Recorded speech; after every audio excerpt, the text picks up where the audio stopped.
Hey you guys, it's Peter, and I'm back. Of course I'm back, I'm not going anywhere. I'm YouTube famous now. Good morning to you, life is good. If you watch my vlog, and you watch my other channel called My So-Called Healthy Life, I actually have 4 channels because I'm so passionate about making videos. I sometimes get made fun of for having 4 channels. I have a booktube channel. I have this channel, which is my main channel. I have my daily vlog channel, of which I'm vlogging every year for every day for the year of 2017. And those vlogs are anywhere from 30 to 45 minutes typically. And then I have my So-Called Healthy Life channel, which is where I'm doing daily meditations and talking about mindfulness and getting peace in your life. And every morning, I make a cup of coffee and I sit out on my front porch and I read my daily affirmation books and just try to kind of get centered and, you know, get ready for the day.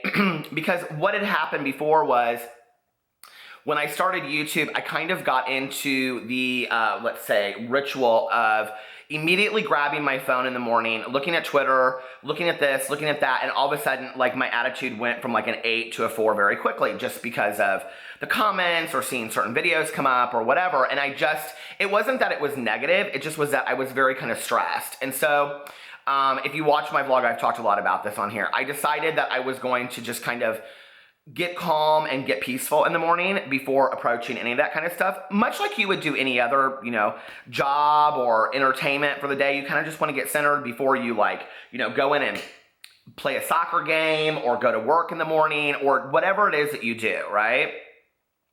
So this morning after I had done that, I sat outside and grabbed my phone and I was going through some videos. And it was really disheartening, you guys. I saw like 3 videos back to back by 3 of my favorite YouTubers out there. And one of them I have watched for probably 6 or 7 years now. He's one of my all-time favorite YouTubers. And he did a video, and they're all putting in the titles something like quitting YouTube, done with YouTube. The other one was a couple that I really, really like. And then the other one was, you know, another YouTuber that I really, really like. And that I've been like invested in their content for a long time. But all of these titles that are coming across are quitting YouTube or I'm done with YouTube or all this kind of stuff. And so I'm watching it because as a viewer, as a super fan of YouTube, right? I'm like, are they really gonna quit YouTube? Like, why are they quitting YouTube? And every single one, I mean, I should just know the script going into it at this point, right?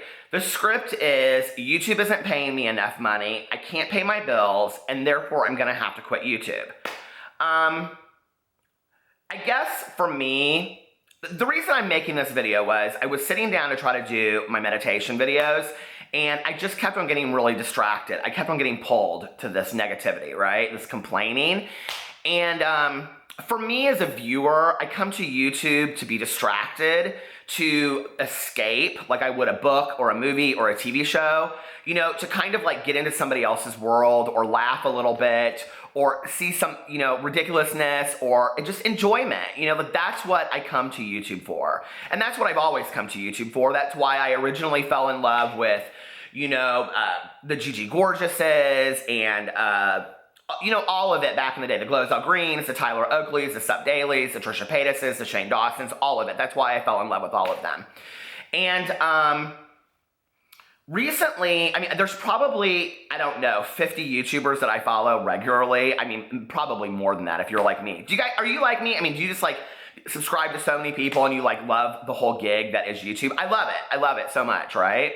And I'm speaking as a viewer right now, and I will speak as a creator, filmographer, dude with a camera, in a second. But, you know, every single one of them in these videos, they always talk about, now they're talking about, like, they're showing how much money they're making, right? And they're talking about how little it really is, which is really interesting to me, because they have 10 times more viewers and subscribers than I do, and it's not like as a person that makes videos, it doesn't make sense to me. I'm just gonna say. But whatever. So anyway, and then they're all talking about Patreon accounts, which, hey, do what you gotta do. I understand it, okay? And in there, they're talking about like shout outs, Twitter follows, that they'll answer you back on Snapchat and all this kind of stuff. Okay, so I get it. You gotta make your money. You've been doing this for a long time. But the majority of these people are, let's say, 30-ish and below, right? And so they've kind of grown up in their 20s on YouTube. And I was thinking about this in response to like my first job career, which was that I started as a tech in a drug and alcohol facility for teenagers, worked my way up to a counselor, got my master's degree in social work, and ended up working there for 13 years. I was 36 when I resigned from that position. I guess what's really, really hard for me when I'm watching these videos, and I don't know if anybody else out there feels this way, is I don't come to YouTube to hear you complain about how you're not making money, okay? I appreciate how much time and effort you're putting into your videos.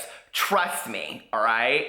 As a YouTube creator, dude with a camera that makes upwards of like 5 to 6 videos a day around a full-time career in writing books every day, because I'm also an author, it is really hard for me to watch you complain about how much time and effort you're putting into your videos as a passion. And I feel like really what you're doing is begging your viewers for money, okay? And saying, you should feel so bad for me. I'm doing this for you. It's a sense of entitlement beyond belief. I really, like, what it's making me do is not want to watch you anymore, okay? Because I don't come to hear about how pathetic your life is that you're not making money on YouTube anymore. It's called the real world, all right? When I worked in treatment, and this is just my experience working in an organization. This could happen anywhere else, right? We were a not-for-profit organization, and there was a period of about 2 years where just money wasn't coming in. Things were bad. And there were layoffs that were about to happen, right? And I will never forget that we sat in a room, and my supervisor said to me, some of you will be staying, and some of you will be leaving, okay? If you want to stay, these are the expectations, right? And I remember when she kind of like told us what the expectations were. Late hours, weekends, carrying a pager. I mean, we really were not going to have much of a personal life, okay? And I remember 2 people after the meeting were like, I'm leaving, I'm resigning. I'm not going to get fired, I'm going to resign. And they left. They opened 2 positions for us, okay? And I remember by the end of it, I was sitting there, and I got called into my meeting, and I thought, I am getting fired, right? And I went in there, and she said, my supervisor said to me, we have a position for you. It's a counseling position. You'll be doing blah, blah, blah, blah, blah, whatever, which I really wanted to be a counselor, right? And she said, but it's kind of a transition position. The person that was before you, I don't know if you knew the pay scale, but we can only pay you, and it was like $5,000 or $6,000 less, okay? I was like, absolutely, I want it. Because I wanted to pay my dues. I wanted to work in that field so much. I wanted to do that. That was just my heart and soul, my passion, okay? As a person in sobriety, I wanted to give back and do what had been given to me. I wanted to work with teenagers that had drug and alcohol problems. I was so passionate about it, all right? At 13 years, when I left that facility, all right, I was the highest paid counselor that they had ever had there, and I made $41,000 a year, okay? $41,000. There are some YouTubers out there that are making upwards of that a month, all right?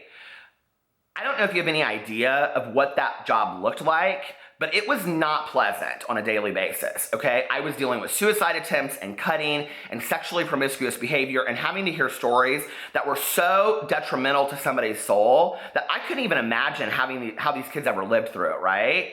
But I was so passionate about being part of their journey and doing all that. Now, I'm not saying all this to sing my praises and get a pat on the back. This is just my choice in life, right? But I loved doing what I did so much. Transfer that over today to YouTube. I love making videos, okay? I love it, I love it, I love it, I love it, I love it. If tomorrow I didn't make a cent, and I've said this on there, and my ad revenue has been cut a lot, okay? My ad revenue has been cut by 2/3 probably, but I don't live off of it. If I didn't make a cent tomorrow on YouTube, I would continue to make videos. Would I make 6 a day? Probably not. Would I make 4 a day? Maybe. Because I can tell you that when I started this a year ago on BookTube, I was not making any money. I mean, BookTubers don't make any money on YouTube. I mean, they just don't, most of them, right? And I was still making 2 videos a day. People over there were like, oh my God, you're uploading 2 videos a day every day, 60 videos a month, okay? I answer every Snapchat that I get. I answer every Twitter message that I get. I follow a lot of people that follow me and respond to me consistently. If people tweet me out consistently, I follow them, okay? I answer every Instagram message that I get. I answer almost every email that I get. I don't get paid on any Patreon account. I don't get paid anything extra. I'm not getting $100 or $200 or $50 for a Twitter follow or a Snapchat answer or any of that kind of shit, okay? That's part of the gig. That's what you do when you're passionate about something. It's ridiculous to me. I'm so tired. I'm like, I almost can't even go on YouTube anymore because all it is my favorite YouTubers complaining that the gig is over. Well, if the gig is over, the gig is over, okay? Go find another way to display your creative outlet. I'm sorry. I'm sorry if, like the rest of us, you have to get a real job. And I think that what it really is that a lot of these YouTubers got on here at a very young age and were very successful very quickly, made a lot of money, were living in these great apartments, traveling everywhere, going to parties, and who wouldn't want that life? I think that life is incredible, okay? I would want that life. And I think it would be very easy to fall into it. I'm sorry that you didn't have people around you that told you you might want to save a couple extra $100 a month just in case this gig doesn't last forever, okay? Because one of the things that I hear all these YouTubers say is, this has consistently happened to YouTube since I've been on here. YouTube has constantly changed. YouTube changes all the time and not in favor of the creator. Well, if YouTube has changed so much since you've been on YouTube and you have no thanks to this platform whatsoever, which has made you famous, given you lots of money, and allowed you to have the life that you have, why by now haven't you learned to maybe save a little bit of money? I mean, I don't understand that. Even making $41,000 a year, which is shit money with a master's degree, working 60 hours a week. And if you think it's not, it isn't, okay? Like, it just is in this country. And I never complained about it. I loved what I did. I felt so honored to be part of those people's journeys. Be honored to be part of our journey, okay? Be honored to be part of your viewers' journey and to be in their lives and have them watch you. You know, if you're getting 200, 300, 400,000 views a video or 1,000 views a video or 5,000 views a video, that's really a cool thing, you know? That's an awesome thing. That many people out there enjoy your content. That should be enough. Like, that really should be enough. And if you can't make money off of that, you need to start getting creative and maybe hire a financial advisor and start talking about other outlets to making money instead of getting on YouTube and complaining your ass off and being entitled and saying that somebody owes you something because I won't be able to make videos anymore if I can't do this. Why? And that is what I don't understand. And that's what really irritates me is, why is it that if you can't make money on this platform, you won't do it anymore? Well, let me tell you a little story. I grew up with this kid named Matt, okay? He's a much nicer person today. But back in the day, Matt had all of these baseball bases and the baseball bats and the baseballs and all that kind of stuff. And we would play in the cul-de-sac, right? And we would pick teams. If Matt didn't get on the team that he wanted to get on, he took his shit and he went home, right? So is that what these YouTubers are doing? If you don't give me what I want and you don't make me the way that I want to be, I'm just going to take my shit and go home. I won't make content anymore. Well, guess what? There are millions of YouTubers out there. Eventually, we'll find somebody new that we like, okay? And although I love you guys, it breaks my heart that we might have to be done with you. So quit complaining and start making content and be creative, okay? This is not the first time in the world. I mean, this is not a great economic time in the United States anyway, or did you not know that? Like, get with the program. I mean, God, all these people want to call me the old man of YouTube. Listen, as an old man giving advice to younger people, this will not be the last financial drought you have in your life, okay? So pick up the pieces, get your shit together, continue to be positive, be creative, and stop complaining to your viewers. We don't want to hear it. We come to you because we love you. We come to you because we want to see what's going on, okay? We don't come to you because we want to hear you complain about your financial problems. Trust me. Trust me, all right? I love you guys, and I will talk to you later. Bye.